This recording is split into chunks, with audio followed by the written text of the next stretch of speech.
Hello भैया नमस्कार, कैसे हैं आप? क्या आपको ये मेरी आवाज अच्छी लग रही है? मुझे तो बिल्कुल नहीं लग रही है, लेकिन दुनिया में ऐसे भी लोग हैं जिन्हें इस तरह की आवाज में बात करने वाली अर्चना की आवाज बहुत ज्यादा अच्छी लगती है। एक तो मेरे गले की वैसे ही बैंड बजी पड़ी है, दूसरा ये अर्चना की आवाज की कॉपी करने के चक्कर में मेरे गले का मोर बन गया भाई साहब। लेकिन अर्चना ने इस एपिसोड में सारे घर वालों का मोर बना दिया, और वो साजिद खान जो कि 150-200 लोगों की यूनिट को हैंडल करते हैं, डायरेक्टर हैं, लेकिन कैसे एक लड़की उन्हें अपने इशारों पर नचा रही है, ना सिर्फ साजिद को बल्कि सारे घर वालों को। और ये सब देखकर ना मुझे तो वाकई में बहुत ज्यादा मजा आया है कि जिस तरह अर्चना ने सारे घर को पागल बना करके रख दिया। लेकिन एंड होते होते एपिसोड का अर्चना काफी ज्यादा गलत भी लगी है, उसके ऊपर हम चर्चा करेंगे। लेकिन उसके पहले आपने इस वीडियो को लाइक भी करना है और चैनल को सब्सक्राइब भी करना है। यहाँ पर मैंने बोल दिया है क्योंकि आगे मैं फ्लो में भूल जाने वाला हूँ लाइक एंड सब्सक्राइब की बात। तो यहाँ पर जब ये एपिसोड शुरू होता है एंथम वगैरह और ये शिव का और इन सबका भंगड़ा और डांस मस्ती, इसके बाद से एपिसोड में कलेश होना शुरू हो जाता है। ये जो एंथम बजा था ना और जो डांस हुआ था वही इस एपिसोड की सबसे अच्छी बात थी, क्योंकि वहां से फिर इस एपिसोड में इतना ज्यादा नॉइज पोल्यूशन होने वाला था कि भैया क्या ही बताया जाए।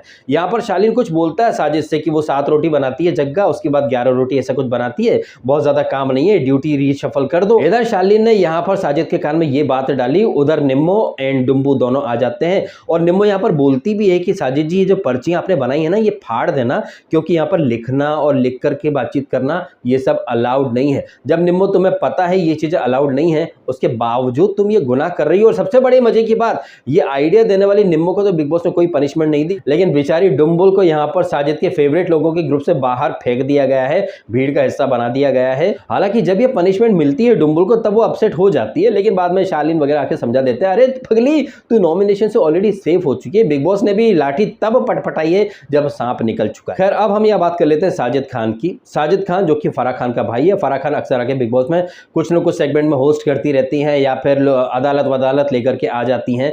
और ये लोग फराह एंड ये साजिद ये सलमान के बड़े खास हैं। अब चूंकि सलमान खान के ये बड़े खास हैं और सलमान शो के होस्ट भी हैं, तो साजिद के 100 गुना भी माफ है। मैंने एक दिन पहले भी कहा था कि भाई साजिद खान बाहर के लोगों का नाम ले सकता है, जैसे गौतम गंभीर कहिए, या फिर ओपनली स्मोक कर सकता है। और इतना ये गर्दुल्ला है ये साजिद खान कि मतलब यहाँ पर मानने को तैयार नहीं कि उससे गलती हो गई, वो अपोलोजाइज नहीं करेगा बिकॉज वो चेन स्मोकर है।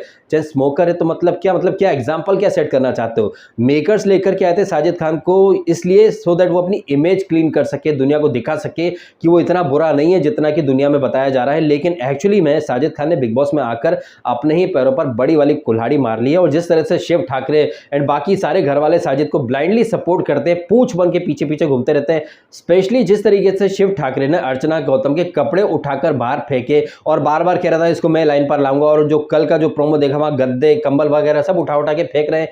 क्या जरूरत है ये सब करने की? शिव ठाकरे को ये सब करने की क्या जरूरत है? ये सारी चीजें करके क्या फराह खान या फिर साजिद खान पिक्चर में हीरो का रोल देने की कुछ बात वगैरह करी है? कि अगर करी है तो भैया very good, all the best. लेकिन जैसे महेश मांजरेकर ने तुमसे बिग बॉस मराठी में वादा करा था, बाहर निकल कर तुम्हें दिया बाबा जी का ठुल्लू, ऐसे ही साजिद की गुड बुक्स में रहकर तुम्हारा कोई बहुत ज्यादा फायदा होने वाला है नहीं। इसलिए बेहतर है कि साजिद जहां पर गलत हो उन चीजों को जस्टिफाई मत करो, उन चीजों के खिलाफ स्टैंड लो। जैसे कि साजिद खान घर का कप्तान है और कप्तान होकर खुद वो इतनी ज्यादा अंग्रेजी में बातचीत हो रही थी, स्पेशली टीना, शालीन और साजिद इतनी ज्यादा अंग्रेजी में बातें करी, ओपनली स्मोक करते हैं, फिर वो क्रू मेंबर्स आकर के बेवकूफ वाला वो वहां पर दरवाजे पर चिपका के चले जाते हैं। लेकिन सबसे बड़े ताज्जुब की बात यह है कि घर में इतने सारे नियम उल्लंघन हो रहे हैं जो कि खुद घर का राजा और कप्तान साजिद खान कर रहा है। और ये जो बिग बॉस है ना, जिसने गौतम को हकाल दिया था एक नहीं 2-2 बार कि तुम यार अंग्रेजी में बातें करते हो, शिव ठाकरे को हकाल दिया था, निम्बो को हकाल दिया था, लेकिन घर में इतने ज्यादा एक के बाद एक रूल उल्लंघन हो रहे हैं। मजाल है क्या कि बिग बॉस साजिद खान को दंड दे? हालांकि यहां पर बिग बॉस बोलता जरूर है साजिद खान, क्या ये बाय चांस वाला जो खेल है अपनी शूटिंग पे भी करते हो क्या? वहां पर भी ऐसे पर्चियां डाल देते हो क्या कि स्टंटमैन बन जाएगा डायरेक्टर और जो कोरियोग्राफर है वो बन जाएगा स्टंटमैन, ऐसे करते हो क्या? यहां पर झाड़ा जरूर है बिग बॉस ने, लेकिन जो दंड मिलना चाहिए था ना, क्योंकि भाई जब घर का राजा ही ऐसा बकवास होगा तो प्रजा तो वैसी होगी ना। और आप देखते जाइए एक पैटर्न सा बन चुका है और ये सीजन के स्टार्ट से चल रहा है। सीजन के स्टार्ट से इन सब ने देख लिया, शालीन वगैरह ने, कि साजिद बाहर बैठ करके सुट्टा मारता है, तो इन सब ने भी प्रथा शुरू कर दी। और बिग बॉस 13 में जो प्रथा शुरू हुई थी हिंसा करने की, धक्के मारने की, वही प्रथा अभी भी बदस्तूर जारी है। हिंसा को जस्टिफाई कर दिया जाता है, प्रोवोकेशन को गुनाह मान लिया जाता है। और ये साजिद खान जो इतने दिनों से बाहर नवाब की तरह बैठ करके सुट्टा मारता है, ये मन में सोचता होगा, अरे मेरी बहन इस शो के टेम्परेरी होस्ट बन के आती है, सलमान के साथ मैंने ऑडिशन वगैरह दिया है, चड्डी बड़ी है सलमान मेरा, कोई क्या उखाड़ लेगा मेरा, तुम साले पर डे के एक्टर क्या कर लोगे मेरा, मैं पिक्चरें बनाता हूँ हाउसफुल जैसी, मेरे साथ अक्षय कुमार से लेकर के सलमान खान या फिर शाहरुख खान, ये सब मेरे घर आते जाते रहते हैं, तुम जैसे 2 कौड़ी के टीवी एक्टर को तो मैं पूछूं भी नहीं, अपने घर में ड्राइवर भी ना रखूं। ये एरोगेंस, ये एटीट्यूड इसके साजिद खान द ठुल्ले के गेंडे के चेहरे पर हमें क्लियरली दिखाई देता है। लेकिन ये सारी बातें आपको दिखाई दे रही है, मुझे दिखाई दे रही है, लेकिन सलमान खान को दिखाई नहीं देगी। सलमान खान एक वीकेंड पर बोल के गया था कि यार साजिद तुम कंटेस्टेंट की तरह नहीं लग रहे हो, और घर वालों को भी बोला था कि यार साजिद को आप लोग कंटेस्टेंट की तरह ट्रीट नहीं करते हो। साजिद खान खुद को एक कंटेस्टेंट की तरह मानता है क्या? उससे अगर कोई सर ना बोले, ए तूने मेरे को सर क्यों नहीं बोला, उंगली नहीं दिखाई, मेरे को नाम क्या कि जी क्यों नहीं लगाया, अरे भाई साहब, इन सारी चीजों को देख करके मैं तो एक ही बात कहना चाहूंगा मेकर से कि अगर अपने शो की क्रेडिबिलिटी बचाना चाहते हो तो इस वीकेंड इस मोटे गर्दुल्ले को हकाल फेंको, बाहर निकालो, और अगर बाहर नहीं निकालना चाहते हो तो इतनी तबीयत से इसकी बैशिंग करो ना इस साजिद खान की कि इसकी 7 पुश्ते भी याद रखें। क्योंकि शो की क्रेडिबिलिटी और रेपुटेशन को बचाने के लिए ना साजिद खान की बैशिंग या एलिमिनेशन, इन दोनों में से कोई ना कोई चीज तो होनी ही चाहिए। क्योंकि बाहर बैठी जनता यानी हम लोगों के साथ साथ कंटेस्टेंट भी आवाज उठाने लग गए हैं कि यहां पर साजिद खान इतना अनफेयर कैसे जा सकता है। हालांकि साजिद खान के सामने तो ये जगह बड़ी महान बन रही थी कि अर्चना ने ऐसा बोला, उसको इग्नोर कर दो, लेकिन थोड़ी देर बाद यही जगह अपने मग्गा से बोलती है, अनफेयर तो हो रहा है यार, अनफेयर तो हो रहा है, हमको राशन नहीं मिलता है, हमको कम मिलता है, मैं भी देखती हूँ, एक बार मेरे हाथ में भी पावर आ जाए फिर मैं इनको दिखाती हूँ, लेकिन मेरे हाथ में पावर आएगी नहीं, लेकिन अनफेयर तो हो रहा है, अनफेयर तो हो रहा है। लेकिन साजिद जी आप अर्चना की बातों को दिल पे मत लो, वो तो कुछ भी बोलती रहती है, लेकिन बाहर जाकर के मैं अपने जग्गा को ब्रेन वॉश करूंगी, ऐसा होता है वैसा होता है। अब यहाँ पर घनघोर वाले मजे की बात यह है कि ये जग्गा जो अपने मग्गा से कह रही थी कि अनफेयर तो हो रहा है ब्रो, अनफेयर तो हो रहा है, आपने ध्यान दिया इस एपिसोड के अंदर ये जो मग्गा है ये राखी सावंत का मेंशन करता है कि ये अर्चना जो है ये भी राखी सावंत की तरह वेल ट्रेंड होकर के बाहर से सब सीख करके आई है, कैमरे के लिए ये सब कर रही है। लेकिन ये दोनों जग्गा मग्गा जो कि वीकेंड पर कह रहे थे कि यार शिव ने बाहर के एक इंसान का नाम लिया है, नाम भी नहीं लिया था, दीदी वर्ड बोला था, बाहर के इंसान का मेंशन कैसे कर दिया, रेफरेंस कैसे ले लिया, अरे भाई ये तो नियम का उल्लंघन है। इसी अर्चना की सपोर्ट में ये सस्ते वकील बन चुके थे। लेकिन यही जग्गा और मग्गा यहाँ पर इस एपिसोड में राखी सावंत को ड्रैग करके ले आए हैं। लेकिन अब ये दोनों ही नहीं बोलेंगे कि हम बाहर के इंसान का यह मेंशन कैसे कर सकते हैं। तो ये जग्गा मग्गा भी कितने फेयर हैं कितने अनफेयर हैं ये आप समझ सकते हैं। ये लोग किसी और को बोल सकते हैं कि भाई इसने भी रूल तोड़ा, इसने बाहर के इंसान का मेंशन कैसे कर दिया, और ये जग्गा तो भाई माँ बाप भगवान से बड़े होते हैं, भगवान मतलब धर्म, कुछ भी बोल सकती है। तो कहानी का सर यह है मित्रों कि जग्गा और मग्गा जिस चीज के लिए दूसरे को अनफेयर बोलते हैं या फिर रूल उल्लंघन या फिर घटिया बदतमीज बोल देते हैं, ये जग्गा मग्गा भी मिलकर के वही हरकतें करते हैं।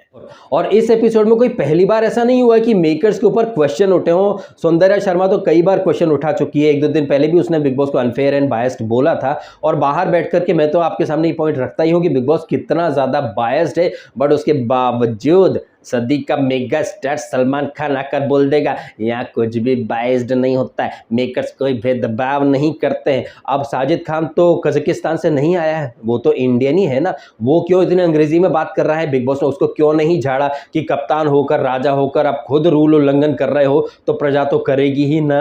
लेकिन नहीं, सलमान खान आएगा बोलेगा नहीं नहीं नहीं नहीं नहीं, आप लोगों की टीवी पे दूसरा बिग बॉस आता है, साजिद खान ने तो कोई रूल ही नहीं तोड़े हैं, साजिद खान तो विशुद्ध हिंदी नहीं संस्कृत में वार्तालाप करते हैं, आप लोगों के घरों में जो टीवी है ना वहां पर दूसरा बिग बॉस आता है। Sajid you are doing really great. Farhan ने मेरे को कॉल किया 30 मार खा के सीक्वल में मेरे को लेने वाली है, तो साजिद क्या तुम डायरेक्ट करोगे उस पिक्चर को? साजिद बोलेगा भाई आपने बोल दिया, मैंने 3 स्क्रिप्ट लॉक करके रखी है, क्यों थक रहे हो, अक्की को लेना है क्या? इस तरह की बकवास करके क्या पता वीकेंड पर सलमान पका के निकल जाए। अब ये जो मैंने ऊटपटांग बातें करी है ना, कुछ ऐसी ही ऊटपटांग बातें सलमान खान भी अपने शो में वीकेंड का वार में करके चला जाएगा। तो कोई ज्यादा उम्मीदें मत रखिएगा सलमान खान से कि वो सही का साथ देगा, गलत को गलत बोलेगा, क्योंकि सलमान खान तो भाई अपने चड्डी बडीज को जैसे पिछले सीजन में शम्मा तुम्हारा ग्लूटेन फ्री अभी लेकर के आता हूं, और सौंदर्या क्या ये लगा क्या रखा है वीगन फीगन फूड, अरे क्या भेजते हो बिग बॉस, बंद करो ना। तो सलमान खान जो कि बिग बॉस 14 में बोला था ना कोई नेपोटिज्म नहीं होता, लेकिन हकीकत में कितना नेपोटिज्म है हमको सबको दिखाई दे रहा है। आई थिंक मैंने साजिद खान को बहुत ज्यादा इंपॉर्टेंस दे दी। अब आ जाते हैं अर्चना के ऊपर। तो यहाँ पर जैसे ये पर्ची कांड खत्म होता है, ड्यूटी रीशफल होती है, अर्चना जो रहती है वो ड्यूटी करने से मना कर देती है। साजिद खान लॉजिक देता है, अरे फिर से उसका गर्दुल्ले का नाम आ गया। तो साजिद खान कहता है कि मान ले अगर तूने नहा लिया है, धो लिया है और बिग बॉस कोई कीचड़ वाली टास्क कर देगा, अनाउंस कर देगा, तो तू वो टास्क नहीं करेगी क्या। अब इस पॉइंट तक तो अर्चना अपने नॉर्मल मोड में ही चल रही थी, लेकिन यहां से अर्चना का जो गाड़ी का गियर बदलता है, फिर तो भाई साहब वो अलग ही लेवल पर चली जाती है और पूरा घर वर्सेस अर्चना हो जाता है। यहां पर अर्चना ने, मुझे ऐसा पर्सनली लग रहा है, क्योंकि अगर मैं पीछे के वीक्स के पैटर्न देखूं, जब जब थर्सडे को वीकेंड का बार की शूटिंग होने का टाइम आता है, घर में कोई ना कोई कलेश होता रहता है और इस कलेश में एक नाम कॉमन है, वो है अर्चना। चाहे अर्चना वर्सेस गौरी हो, चाहे अर्चना को दंड के रूप में कैप्टनसी मिली हो, फिर बगावत हो रही हो, फिर अभी रिसेंटली हमने शिव वर्सेस अर्चना का कांड देखा, उसके पहले हमने शालीन वर्सेस अर्चना देखा था, जहां पर शालीन भी ओपनली सुट्टा मार रहा था। तो हर कलेश में जो कि वीकेंड के बार के पहले होता है, उसमें अर्चना एक कॉमन सा नाम है। अब मुझे तो भाई ये यकीन हो चुका है कि अर्चना को राखी सावंत या तंबोली या अर्शी खान की तरह यहां पर इस्तेमाल किया जा रहा है। वो बेचारी कितना भी कंटेंट दे दे, वो ट्रॉफी तो नहीं जीतेगी। जैसे कि यहां पर इसने, जग्गा ने इसको बोला था ना, देख तेरे को किचन से बाहर कर दिया ना, किचन हत्या लिया ना, ऐसे ही मैं ट्रॉफी भी हत्या लूंगी। ये सारी चीजें देखकर ना मुझे अर्चना जैसे लोगों पर थोड़ा तरस आने लगता है कि देखिए पैसे के लिए, कंटेंट के लिए कैसे अपनी बेइज्जती करवा रहे हैं। ठीक यही काम राखी सावंत भी किया करती थी और हम उसे सिंपैथी दिया करते थे जब वो आंसू बहाती थी, लेकिन वो भी शो में कंटेंट के नाम पर अपना मजाक बनवाती थी। कभी भाड़े का पति ले आती थी, कभी रितेश मेरा एक शादी हो चुकी है, ये है वो है। तो कैसे अपना मजाक बनवाते हैं ये राखी जैसे लोग, या अर्चना जैसे लोग, या अर्शी जैसे, या सुरभि राणा जैसे लोग, जो कि शो में सिर्फ गाली खाने या जलील होने का ही पैसा लेते हैं। जनता इन्हें भर भर के नफरत देती है। अब ये चीजें करके वो पैसा कमाना चाहते हैं, उन्हें लग रहा होगा कि ऐसी हरकतें करके वो बिग बॉस के महान कंटेस्टेंट में उनका नाम आ जाएगा। तो जी नहीं, ऐसे कंटेस्टेंट बहुत ही इरिटेटिंग या स्वामी ओम वाली कैटेगरी के कंटेस्टेंट माने जाते हैं, जो सिर्फ गंदगी फैलाने के लिए आते हैं। और जिस तरह यहाँ अर्चना ने गंदगी फैलाई है और जिस तरह से अर्चना पीछे पड़ जाती है, गंद फैला देती है, उससे आई डोंट थिंक कि भाई साहब इसके माँ बाप का या इसके क्षेत्र के लोगों का सीना गर्व से चौड़ा हो रहा होगा। बस इसी चीज पर उन्हें खुशी हो सकती है कि अर्चना ने पूरे घर को हिला करके रख दिया और बाकी जितने लोग थे जिनकी आपस में कभी नहीं पटती, लेकिन शिव कहिए या जग्गा मग्गा कहिए या फिर गौतम या बौंदरिया, ये आज सब एक साइड हो गए और अर्चना अकेली हो गई। अब अर्चना को मैं कितना भी क्रिटिसाइज कर लूँ, कितना भी उसको नापसंद कर लूँ, लेकिन लड़की में गट्स तो हैं। और यहाँ पर साजिद खान, जिसको कि राजा बना दिया बिग बॉस ने रिंग मास्टर थीम को जस्टिफाई करने के लिए, लेकिन यहाँ पर ये जिस तरह से अर्चना अकेली भिड़ गई है, इससे एक चीज तो साबित हो रही है कि लड़की में गट्स है, लड़की में दम है। उसे कोई परवाह या फिक्र नहीं कि सामने 8 लोग हैं या 10 लोग हैं, और यही एक मौका रहता है एक कंटेस्टेंट के पास अकेले दिखने का। लेकिन यहाँ पर अच्छा जाते जाते अर्चना थोड़ी सी गलत भी लग गई, और ये बाकी के जितने लोग हैं, चाहे शालीन कहिए, शिव कहिए, निम्रत कहिए, इन लोगों ने अपने ब्लंडर से कोई सबक नहीं सीखा। वीकेंड पर सलमान खान ने बताया था कि शिव ने जब बात करी थी ट्रिगर पॉइंट की, तो तुम लोगों ने रोकने के बजाय और ज़्यादा उसको सपोर्ट कर दिया, हवा दे दी, और इसका परिणाम ये हुआ कि वीकेंड पर सलमान खान ने तुम लोगों को सही होने के बावजूद भी गलत ही साबित कर दिया। अब यहाँ पर अगेन इन लोगों ने वही मिस्टेक करी। साजिद खान डायरेक्टर है भाई साहब, यहाँ इन सब लोगों ने साजिद खान जो कि घर का राजा है, उसकी गुड बुक्स में रहने के लिए, या फिर ये शायद साजिद खान को बहुत ही ओवर पैम्पर्ड बेबी की तरह ट्रीट कर रहे हैं। साजिद खान जो एक तरफ कहता है कि भाई मेरे से तमीज से बात करना, उंगली मत दिखाना, मैं बड़ा हूं, मेरे को सर बोलो, तो क्या ये साजिद खान खुद के मैटर हैंडल नहीं कर सकता है क्या? साजिद खान एक तरफ दूसरों को बोलता है कि मेरे को मत सिखाना, मेरे को मत सिखाना, मेरे को मत सिखाना, वहीं उसको शालीन कुछ बोलता है तो वो वही करता है, शिव उसको जो बोलता है वो वही करता है, निम्रत अगर जो उसको बोल देती है साजिद खान वही करता है। तो साजिद खान मतलब एक नंबर का लपड़ झंटिस इंसान है। मुझे तो अब हंसी आ रही है कि यार बड़े बड़े एक्टर इसके साथ काम कर कैसे लेते हैं। और अब आपको समझ में आ रहा होगा कि इसने साजिद खान ने वो हमशक्ल जैसी या हिम्मत वाले जैसी बकवास फिल्में कैसे बना दी। अजय देवगन ने क्या सोच करके इसकी हिम्मत वाला में काम किया होगा यार। साजिद खान जैसे लोग साबित कर रहे हैं कि ऊपर वाला मेहरबान तो साजिद खान भी पहलवान, जबकि हकीकत में ये अंधेर नगरी चौपट राजा है भाई साहब। जो राजा जिसे बना दिया बिग बॉस ने, इतने पावर दे दिए, साला इससे खुद के हालचाल तो संभलते हैं नहीं, ये पूरा घर क्या संभालेगा। और ऐसे लपड़ झंडिस को राजा बना करके जनता पर थोप दिया गया, बेवकूफ कहीं का। और इस गर्दुल्ले साजिद को सपोर्ट करने के चक्कर में ये शिव कहिए, शालीन कहिए, टीना कहिए, निम्रत कहिए, इनफैक्ट जग्गा मग्गा सब के सब बहती गंगा में लग गए साजिद जी करके।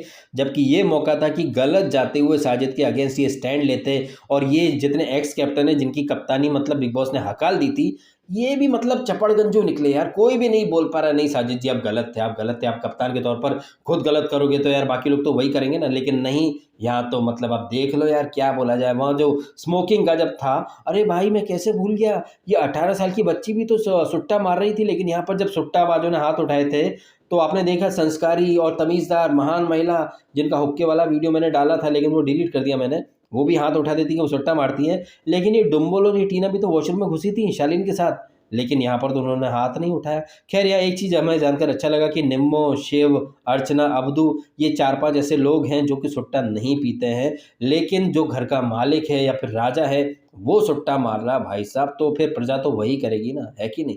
तो ऐसे गलत राजा को क्रिटिसाइज करना चाहिए था, गलत राजा का सपोर्ट नहीं करना था, लेकिन सब लोग ब्लाइंडली सपोर्ट कर रहे थे। वहीं दूसरी तरफ थी अर्चना जिसने कि इस गलत जाते हुए बकवास राजा की गलत सल्तनत के खिलाफ एक बगावत का बिगुल बजाया। तो जहां पर ये राजा ब्लंडर करता रहा और अर्चना बगावत करती रही। अर्चना काफ़ी अच्छी लगी है, सिर्फ एंड में जो कुछ ब्लंडर उसने भी कर दिए हैं, अगर उन ब्लंडर को हटा दें तो भाई अर्चना अकेली पूरे घर पर भारी पड़ गई है। और यहाँ पर थोड़ी सी समझदारी से अगर ये सारे लोग काम लेते ना तो शायद अर्चना को ना इतना इंपॉर्टेंस मिलता ना ही अटेंशन मिलता। लेकिन सो कॉल्ड डायरेक्टर जो 200 लोगों को एक साथ हैंडल कर सकता है, एक लड़की को हैंडल नहीं कर पाए। यही नहीं, ये सो कॉल्ड डायरेक्टर कहिए या फिर इनके आसपास के जितने चंगू मंगू थे, चाहे वो शिव हो, शालीन हो या टीना हो या निम्रत हो। अरे निम्रत मेरी फेवरेट। निम्मो का आपने देखा कैसे शालीन और टीना की वो बातें सुन रही थी। निम्मो के एक्सप्रेशन देखो भाई साहब, एकदम वो जो शोले पिक्चर कहते ना, वो हरिराम नाई जो हथियार जेल में आ चुका है, सरकार हथियार जेल में आ चुका है, और असरानी वाज लाइक हमारी जेल में सुरंग। आप माने या ना माने, लेकिन यहाँ पर निम्रत के जो एक्सप्रेशंस थे और जिस अंदाज में वो देख रही थी ना कहीं निम्रत ने खुद को केस्टो मुखर्जी साहब का एक फीमेल वर्जन के रूप में एस्टैब्लिश कर दिया। मैं कई सालों से वेट कर रहा था कि कौन होगा वो जो केस्टो मुखर्जी साहब के उन रिएक्शंस, एक्सप्रेशंस, वो एक अंदाज था ना उसे मैच कर पाए। तो यहाँ पर निम्मो जो है वो female version of Kesto Mukherjee बन चुकी है। मेरी फेवरेट निम्मो भाई साहब, छोटी मोटी चीजें तो वो वैसे भी नहीं करती है। और जिस तरीके से निम्मो दीवार पर कान लगा करके अजब से एक्सप्रेशन दे करके सुन रही थी चर्चा, गॉसिप्स, एक चुगलखोर चाची जो होती ना गांव देहात में, या फिर खबरी कहिए या जासूस कहिए, भाई अतरंगी रिएक्शंस थे। निम्मो तेरी इसी अदा पर ना मैं बार बार फिदा हो जाता हूँ। तो निम्मो प्लीज कुछ कर ऐसा यार कि कन्फेशन रूम में मैं और तू साथ में मिलकर के पिज्जा खाएं। अच्छा कन्फेशन रूम पिज्जा, एक चीज़ मेरे दिमाग में आई है जब आपने देखा कि चिकन भनोट को चिकन दिया गया। आज तो बर्थडे का केक भी आया, चिकन भनोट और डुम्बल दोनों का बर्थडे भी एक ही दिन आता है। भाई गजब बात है, किस्मत कनेक्शन भी है शायद इन दोनों के बीच में कुछ।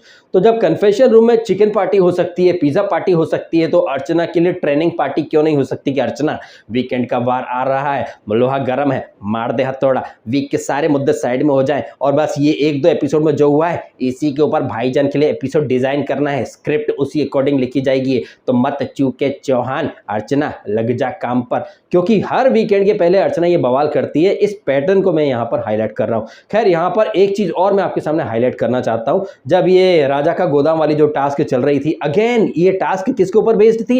राशन के ऊपर। आटा, दाल, चावल, दूध, दही, लस्सी, ये क्या टोपो फोपो या चिकन या प्रोटीन, मतलब ये टास्क रह गई बिग बॉस के अंदर कि सिर्फ राशन के इर्द गिर्द ही पूरा शो रिवॉल्व करेगा। आपने देखा कि साजिद खान यहाँ पर मॉनिटर पर देखते हैं और वहां पर राजा के गोदाम में जो लोग चोरी करने आते हैं, साजिद खान बार बार कह रहे थे कि 12 सेकंड 12 सेकंड 12 सेकंड, और ये अर्चना कहती कि हमारे साथ तो पार्सल इतनी हो गई, why this Cola very the man, आपने हमको पूरा टाइम नहीं दिए, व्हाट इज जोकिंग। इत्तेफाक से ये जोकिंग वाला जो किरदार है ना, ये भी हाउसफुल में साजिद खान ने इजाद किया था। और साजिद खान खुद as a director, I am joking, मम्मा मिया नाश्ते में खाते पास्ता, निकल लेकर ढूंढते रास्ता, आई एम जोकिंग। मुझे लग रहा है कि आज के इस रिव्यू में मैं बहुत टू मच हरकतें कर रहा हूं, पर क्या करूं, एपिसोड ही ऐसा था, मेरा भी मानसिक संतुलन थोड़ा सा गड़बड़ा चुका है। खैर एक चीज मैंने काफी अच्छे से यहाँ पे ऑब्जर्व करी और उसके मैंने नोट्स भी बनाए। तो वो चीज ये है कि अर्चना जो कह रही थी ना कि हमारे साथ पार्शियलिटी हो गई है, हमें कम टाइम मिला, जबकि आपके सामने मैं कुछ फैक्ट रखता हूं, शालीन भनोट और ये क्या नाम था, टीना, इनको सबसे कम टाइम मिला था। इनको तकरीबन 24 सेकंड मिले थे। सबसे ज्यादा टाइम मिला था शिव को और अब्दू को, और ये अंडरस्टूड है क्योंकि वहां पर शिव अकेला ही था जो सामान ला सकता था या कर सकता था। Abdu was for formality only. तो वहां पर आप कह सकते हैं कि वहां दो नहीं कुछ 1.5 के आसपास ही लोग थे। अब यहाँ पर मैं पहले ही बोल दूं कि मैं अब्दू की हाइट का मजाक नहीं उड़ा रहा हूं, लेकिन उसकी क्या कि छोटी हाइट है तो छोटे छोटे हाथ हैं, छोटो सो मेरा मदन गोपाल, कितना सामान उठाएगा बेचारा छोटा सा वो अब्दू। तो यहाँ पर शिव अकेला रहता है, अब्दू सिर्फ फॉर्मेलिटी के लिए रहता है। इसलिए यहाँ पर जब ये बजर बजे साजिद के हाथों से, तब तक 1 मिनट के ऊपर टाइम हो चुका होता है। जैसा कि आप अपनी स्क्रीन पर देख सकते हैं, जब शिव जाता है वहां पर वॉल्यूम बंद कर पप्पा जग जाएगा जब वो गाना बजता है। तो यहाँ पर जब शिव ठाकरे और अब्दू कमरे में जाए 45 मिनट एंड 47 सेकंड्स होते हैं, और जब साजिद खान बजर दबाएं तब 46 मिनट एंड 55 सेकंड्स यानी 1 मिनट से ऊपर का टाइम हो चुका था। शिव और अब्दू के बाद सेकंड राउंड में नंबर आता है निम्मो का और MC स्टैन का। तो ये दोनों भी साजिद के खास ही हैं। तो यहाँ पर जब निम्मो रूम में प्रवेश करती है गाने बजने के बाद 48 मिनट और 20 सेकंड होते हैं, 48 मिनट एंड 20 सेकंड्स, और जब बजर बजता है तब 48 मिनट एंड 49 सेकंड्स यानी कि 29 सेकंड होते हैं।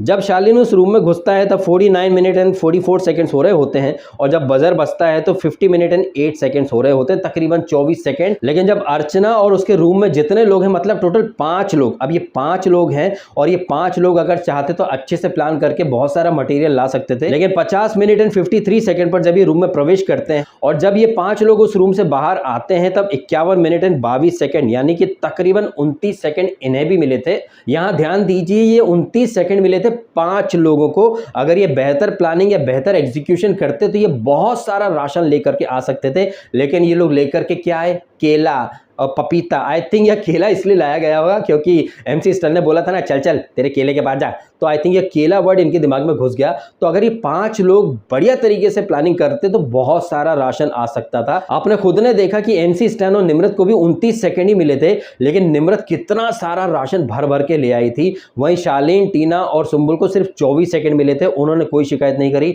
अब यहाँ पर क्या है कि जग्गा मग्गा इन कंपनी जो है ना, वो सिर्फ रोना धोना ही करते रहते हैं, सिर्फ ब्लेम करते रहते हैं। इस पर्टिकुलर सिनेरियो में तो अर्चना बेहद ही गलत थी। उसके खुद के ग्रुप में कोई कोऑर्डिनेशन नहीं था, कोई वहां पर प्लानिंग ही नहीं थी। कोई पपीता ला रहा है, कोई केला ला रहा है, आपको 29 सेकंड मिले थे। और ये अर्चना कितनी झूठी है भाई साहब, बजर बज चुका था, इसके बावजूद वो वहां पर सामान भरे जा रही थी। और उसके बाद आकर जो उसने मतलब त्रिया चरित्र दिखाया है ना, इस पॉइंट पर अर्चना बेहद गलत गई है। इतना ज्यादा वहां पर साजिद खान का BP हाई हो गया कि वो डॉक्टर के पास जाना पड़ा। और जिस तरह से ये अर्चना पगला रही थी, ये कहीं ना कहीं खुद को ही एक जोकर साबित कर रही थी। इसके ग्रुप के पास पूरा मौका था। आप देखिए शिव एंड अब्दू, देखा जाए तो वहां पर पूरी तरह से 2 लोग भी नहीं थे। MC स्टैन एंड निम्रत, ये भी 2 ही लोग थे, और इनको भी 29 सेकंड मिले। अर्चना को, गौतम को, जग्गा मग्गा और बौंदरिया, ये 5 लोग, इनको भी 29 सेकंड ही मिले। ये चाहते 5 लोग ना तो मिलकर के प्लान करके पूरा गांव लूट ले आते। लेकिन इनके ग्रुप में एक चीज आपने हमेशा देखी होगी, इस ग्रुप में क्या कि ब्लेम पहले किया जाता है, एक्शन वगैरह करना बाद की बात होती है। ना कोई कोऑर्डिनेशन, ना कोई प्लानिंग। आप ये सिर्फ मैं राशन की बात नहीं कर रहा हूं, इससे पहले के भी जो टास्क हुए वहां पर अपने, जैसे कि कल का एपिसोड हमने देखा नॉमिनेशन वाला, शालीन भनोट उंगली पर नचा करके चला गया जग्गा मग्गा को। तो ये बहुत ही एक्स्ट्रा स्मार्ट बनने वाले लोग हैं। जग्गा मग्गा कहिए, सौंदर्या या गौतम या अर्चना को थोड़ी देर इग्नोर कर देते हैं। तो ये जो 4 लोग हैं ना, चांडाल चौकड़ी के, जग्गा मग्गा और सौंदू और ये गोंदू, ये बहुत ही एक्स्ट्रा स्मार्ट बनते हैं, शाणे कौए बनते हैं। और ये शाणे कौए अक्सर गोबर के ऊपर ही गिर पड़ते हैं। तो यहाँ पर अगेन इन 4-5 लोगों ने अपना पोपट ही बनवा लिया, और इस पोपट को डिफेंड करने के चक्कर में अर्चना ने मर्यादा की सारी हदें लांघ दी। अगर वीकेंड पर क्लिप दिखा दी गई अर्चना को, जो कि कह रही थी कि भैया आप ऐसे हो, आप वैसे हो, हमें कम टाइम दिया, और साजिद खान बोल रहा था 12 सेकंड तो नहीं थे, मैंने आपके सामने वो टाइमर वगैरह सब दिखाया कि कब शुरू हुआ कब खत्म हुआ। 29 सेकंड मिले थे अर्चना को, गौतम को, जग्गा मग्गा, सौंदर्या, 5 लोगों को। अगर 29 सेकंड में भी ये कुछ नहीं कर पाए तो भाई साहब इन्हें किसी को ब्लेम करने का कोई अधिकार नहीं है। लेकिन ये ब्लेम गेम चलता रहा और ये कल फिर चलेगा। तो आज के एपिसोड में बस यही सब रहा है, कानों से खून निकला है, इतनी बकवास आवाज़ें हम सबको सुनने को मिली है, इतना घटिया एपिसोड था। और ये बिग बॉस जो कि बड़ी बड़ी बातें करता है कि शो बायस्ड नहीं है, कोई डिस्क्रिमिनेशन नहीं होता है, साजिद खान ओपनली सुट्टा मारता है, माफ़ी भी नहीं मांगता है, साजिद खान खुद को डायरेक्टर बोलता है, लेकिन यहाँ पर लक बाय चांस पर काम छोड़ दिया, अंग्रेजी में खुद इतनी बकवास कर रहा है। और इस साजिद का सस्ता वकील बनने के चक्कर में शिव ठाकरे बेहद गलत गया और शालीन तो इतना बड़ा वाला सस्ता वकील बन गया कि स्मोकिंग को भी जस्टिफाई करा था, जबकि टीना बहुत सही बात कर रही थी। भाई आप क्या प्रमोट करना चाहते हो भाई? आप सामने बैठ करके सुट्टा मार रहे हो, हाथों में सिगरेट लेकर के घूम रहे हो, कौन सा कल्चर आप प्रमोट करना चाहते हो? अब ये चीज़ें तो भाई बिग बॉस खुद प्रमोट कर रहा है ना। और जैसा कि मैं हमेशा कहता रहता हूँ, ये बिग बॉस कभी किसी के लिए रूल बनाता है, कभी किसी के लिए रूल तोड़ देता है, तो एक मेंटेलिटी बन सी जाती है ना भाई, उसने करा है तो फिर हम भी कर लेते हैं। तो ये जो गलत कल्चर प्रमोट हो रहा है ना, ये खुद सलमान खान और बिग बॉस ही कर रहे हैं। जो कोई इंसान गलत जाता है उसे शो से बाहर निकालने के बजाय आप तो वापस ले आते हो, या फिर कोई इंसान जो प्रोजेक्टेड विनर है उस सीजन का, तो वो हिंसा करता रहे, लोगों के माँ बाप पर जाता रहे। लेकिन ऐसे इंसानों को शो से निकालने के बजाय आप क्या बोलते भाई, 1-2 वीक का नॉमिनेशन ले ले, क्योंकि तेरे को निकाल तो सकते नहीं, क्योंकि ट्रॉफी तो तेरे नाम पर पहले लिखी जा चुकी है। तो ये गलत परंपराएं मेकर्स ने, सलमान खान ने, कलर्स टीवी, वायाकॉम, इन्होंने खुद ने ही वहां पर बनाई हैं और इन्हीं गलत परंपराओं का फायदा साजिद खान जैसे लोग आ रहे हैं, उठा रहे हैं। और ऐसे बहुत सारे लोग, जब मैंने कहा था कि अब्दू होगा ताजिकिस्तान का, लेकिन रूल तो सबके लिए समान होना चाहिए ना, तो लोग कह रहे थे अरे भाई वो इंडिया का नहीं है। क्या इंडिया में लोग मर गए हैं? क्या इंडिया में कोई बचे नहीं कंटेस्टेंट वहां जाने के लिए? आप विदेश से लोगों को लेकर के आ सकते हो, लेकिन अपनी कंट्री के लोग आपको बड़े बोरिंग लगते हैं। आपको अंकित शर्मा या क्या नाम है इसका यार, गुप्ता, या पिछले सीजन का वो सिम्बा नागपाल क्या करता था, सोता ही तो रहता था। लेकिन नहीं, मेकर्स को ऐसे लोग इंटरेस्टिंग, यूनिक लगते हैं। भाई मैं इन चीज़ों का हमेशा से विरोध करता रहा हूं और यही चीज़ें कहीं ना कहीं बार बार मेकर्स खुद भी हाईलाइट कर देते हैं। मेकर्स ने जो बोर्ड लगाया था हम बेवकूफ़, एक्चुअली में वो बेवकूफ़ नहीं है, वो पब्लिक को बेवकूफ़ समझ रहे हैं और पब्लिक को भर भर के बेवकूफ़ बनाया है। इनको अगर दंड देना था तो घर के राजा को दंड देना चाहिए था, पहली फुर्सत में हकाल देना चाहिए था, लेकिन नहीं, दंड किसको दिया? डुम्बुल को। अरे वो तो बेचारी ऑर्डर फॉलो कर रही थी राजा के। डुम्बुल को ये सारी चीजें करने के ऑर्डर तो इसी ने दिए थे ना, राजा ने। ये राजा साजिद खान दूसरों को बोलता कि मेरे को मत सिखाना, मेरे को मत सिखाना, लेकिन साजिद खान में खुद का दिमाग कहाँ है? निम्रत ने बोल दिया पर्ची बना लो, हाँ ठीक है सुम्बुल बना लो। उसने शालीन ने बोल दिया कि 7 रोटी बनाती है, उसकी ड्यूटी चेंज कर दो, ओके हाँ कर दो। शिव ने बोल दिया कि मैं उसका जाकर के देख लेता हूँ, ओके शिव तुम कर लो। तो साजिद खान खुद के दिमाग से तो नहीं चल रहा है। और बिग बॉस ने जब शिव की कप्तानी हकाली थी तो बिग बॉस ने क्या बोला था कि यार शिव आप अपने बूते डिसीजन नहीं ले सकते, या फिर गौतम को भी बोला था कि गौतम हम चाह रहे थे कि आप बड़े डेयरिंग कप्तान बनोगे, डेयर डेविल बनोगे, लेकिन आप तो बिग बॉस के कंधे पर बंदूक रख करके चला रहे हो। साजिद खान तो बिग बॉस के साथ साथ बाकी सारे कंटेस्टेंट के कंधे पर बंदूक रखकर चला रहा है। अब बिग बॉस ने उसको नहीं निकाला, तो यही पता चल गया कि बिग बॉस के रूल किसी के लिए अलग है, किसी के लिए अलग है। अब आप इन बातों से कितने सहमत है, कितने सहमत नहीं है, कमेंट करके अवश्य बताइएगा। और अगर आपको ये वीडियो अच्छा लगा है, जेन्युइनली अच्छा लगा है और मेरी बातों से आप रिलेट कर सकते हैं, तो प्लीज़ इस वीडियो को लाइक अवश्य कीजिएगा, भर भर के लाइक कीजिएगा और चैनल को सब्सक्राइब भी कीजिएगा। यदि आपने नहीं किया तो आपने समय निकाला, वीडियो देखा, आपका बहुत बहुत धन्यवाद। Thank you so much.